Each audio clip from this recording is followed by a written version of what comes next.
Tonight, President Trump's expected to reflect on his first year back in office and preview what's ahead when he speaks to the nation. The address comes as the president turns up the heat on Venezuela.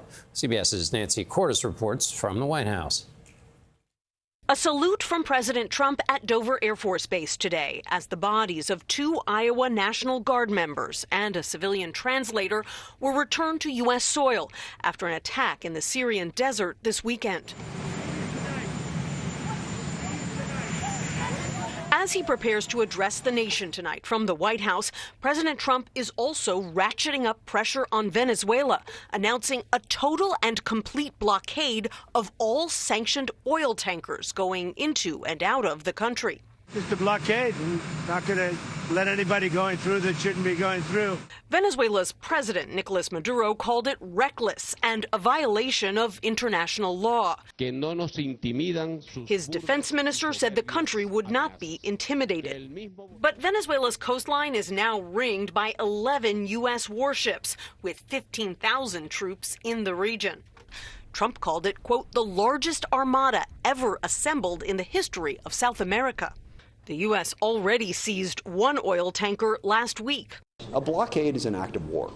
I mean, it's like classic definition by all accounts.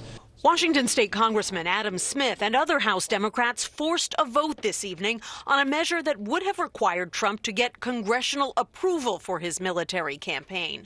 The resolution narrowly failed. It sure looks like he's trying to accomplish regime change in Venezuela, and that he's willing to go to war to accomplish that, all without any congressional authorization.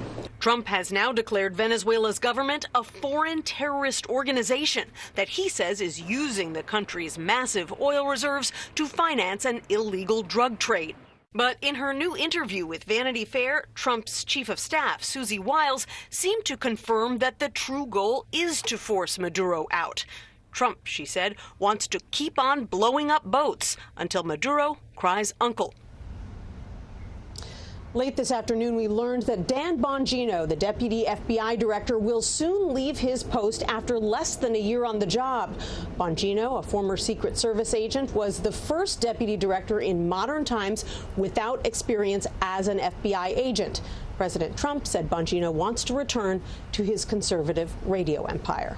Nancy Cordes at the White House. Thank you, Nancy. And this programming note, CBS News will carry the president's address to the nation tonight at 9 Eastern Time.